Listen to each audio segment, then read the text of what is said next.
Soyons réalistes. La plupart des gens ont trop peur de vous dire en face qu'ils ne vous apprécient pas. À la place, ils se cachent derrière de faux sourires, des compliments creux et une politesse forcée. Je suis déjà passé par là aussi, pensant qu'une personne était un ami, pour découvrir qu'en réalité, elle espérait secrètement ma chute.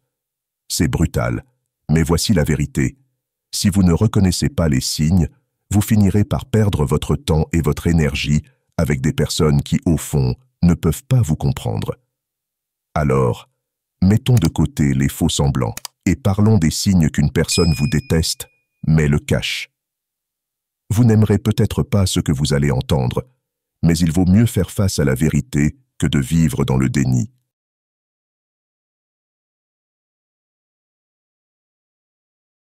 Premier signe, il plaisante toujours à propos de vos défauts. Nous connaissons tous cette personne qui adore plaisanter, surtout lorsque c'est à vos dépens. Il se moque de vos petites manies, de vos erreurs, de vos imperfections. Tout cela avec le sourire en disant « Je plaisante, c'est tout ». Cela semble inoffensif au début, mais ne nous mentons pas. Ces blagues sont souvent bien plus que de simples taquineries.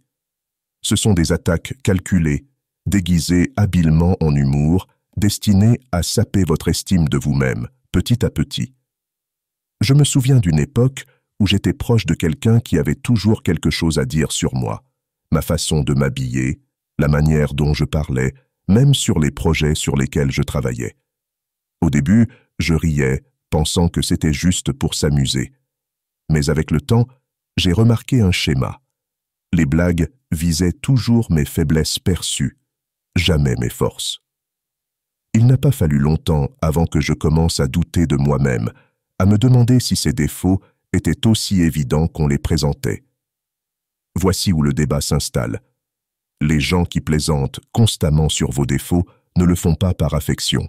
Ils testent les limites pour voir jusqu'où ils peuvent vous manquer de respect. C'est une forme subtile de manipulation, un moyen pour eux d'affirmer leur domination tout en vous maintenant à votre place. Ils vous disent, de manière indirecte mais claire, que vous êtes inférieur à eux. Et le plus sournois, c'est qu'ils s'en sortent parce que nous avons été conditionnés à croire que si nous ne pouvons pas accepter une blague, c'est nous qui avons un problème. Au bout du compte, la vie est trop courte pour vous entourer de personnes qui ne voient pas votre valeur. Si leur idée de l'amitié est de constamment souligner vos défauts, alors il est temps de trouver de nouveaux amis. Ceux qui vous aiment vraiment n'auront jamais besoin de vous rabaisser pour se sentir bien dans leur peau. Alors, tenez-vous droit, exprimez-vous et ne laissez personne vous réduire à une simple blague. Deuxième signe, ils vous font des compliments qui piquent comme des insultes. Nous avons tous déjà vécu cela. Quelqu'un vous fait un compliment, mais au lieu de vous sentir bien, il vous reste un arrière-goût amer, comme si vous veniez de recevoir une gifle avec un gant de velours. C'est le genre de compliment qui vous fait réfléchir. Attendez, est-ce que c'était vraiment un compliment ou une insulte? Et voici la dure vérité. Souvent, c'est un peu des deux. Ces compliments déguisés sont une manière subtile, presque sournoise, pour les gens de vous saper tout en prétendant être gentils. Je me souviens d'une fois où je travaillais sur un grand projet dont j'étais extrêmement fier. Après y avoir consacré d'innombrables heures de travail, je l'ai finalement partagé avec un groupe de collègues. L'un d'entre eux, quelqu'un que je pensais être un soutien, m'a dit avec un sourire « Waouh, c'est plutôt pas mal pour quelqu'un comme toi ». Je suis resté là, stupéfait. Cela semblait être un compliment, mais ces quelques derniers mots, pour quelqu'un comme toi, m'ont frappé comme une tonne de briques. Que voulait-on dire par là? N'étais-je pas censé être capable de faire du bon travail? C'est là tout le problème. Ces prétendus compliments sont remplis d'une arrière-pensée. Ils ne sont pas là pour vous élever, mais pour vous maintenir à votre place. C'est une manœuvre de pouvoir, une manière pour la personne qui vous complimente d'affirmer sa supériorité tout en vous faisant douter de vos propres capacités.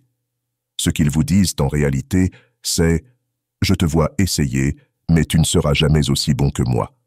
C'est toxique, mais c'est emballé de manière si élégante que l'on passe presque à côté du poison à l'intérieur. Les compliments devraient vous élever, non vous rabaisser. Si les paroles de quelqu'un vous laissent dans le doute quant à vous-même, il est temps de remettre en question leurs intentions. La vie est trop courte pour être gâchée avec des personnes qui ne peuvent pas sincèrement célébrer vos réussites. Entourez-vous de ceux qui voient votre valeur et n'ont pas peur de vous le dire, sans aucune condition. Troisième signe, ils vous excluent subtilement de leur plan. Ce sont les petites choses qui font le plus mal, comme réaliser que vos soi-disant amis ont accidentellement oublié de vous inviter à ce dîner, cette fête ou ce week-end entre amis. Ils jurent que c'était un oubli, que tout s'est organisé à la dernière minute, ou pire, ils supposent que vous étiez de toute façon trop occupé. Mais soyons honnêtes, ce ne sont pas des accidents. C'est l'exclusion sociale sous sa forme la plus sournoise, et c'est un signe clair que vous n'êtes pas aussi apprécié que vous le pensiez. J'ai trop souvent vécu cela. Je me souviens d'un week-end où j'ai regardé mon téléphone et vu des photos d'un groupe d'amis s'amusant à un événement auquel j'aurais adoré participer. Le pire, pas une seule personne ne m'en avait parlé avant. Quand j'en ai parlé plus tard de manière détachée, ils étaient pleins d'excuses. « Oh, on pensait que tu étais occupé » ou « c'était vraiment un plan de dernière minute ». Mais au fond de moi, je savais la vérité. S'ils avaient vraiment voulu que je sois là, ils auraient fait en sorte que je sois au courant. Et voici où réside la controverse. Ce genre d'exclusion n'est pas simplement de l'étourderie, c'est délibéré. C'est une manière d'envoyer un message sans dire un mot. Ils ne veulent pas que vous soyez là, mais ils n'ont pas le courage de vous le dire en face. Alors, si vous vous trouvez subtilement exclu de leur plan, ne vous contentez pas de l'ignorer. Confrontez la situation, posez les questions difficiles et préparez-vous aux réponses, même si elles ne sont pas celles que vous souhaitez entendre. Parce qu'au bout du compte, il vaut mieux savoir où vous en êtes vraiment que de rester dans l'incertitude en vous demandant pourquoi vous avez encore été laissé de côté. Et rappelez-vous, vous n'êtes pas une option de secours, vous êtes une priorité. Entourez-vous de personnes qui vous traitent comme telles. Quatrième signe, ils sont occupés, mais seulement quand il s'agit de vous. Nous avons tous entendu cette excuse auparavant. Je suis tellement occupé en ce moment, désolé, je ne peux pas sortir. C'est l'excuse parfaite. Après tout, qui n'est pas occupé? Mais que se passe-t-il lorsque vous commencez à remarquer un schéma? Ils sont toujours disponibles pour les autres, postent des photos de leur sortie, rattrapent des amis communs. Mais quand il s'agit de vous, tout à coup, ils sont débordés. Voici la dure vérité. Ils ne sont pas trop occupés, ils sont juste trop occupés pour vous. J'ai été dans cette situation frustrante plus de fois que je ne veux l'admettre.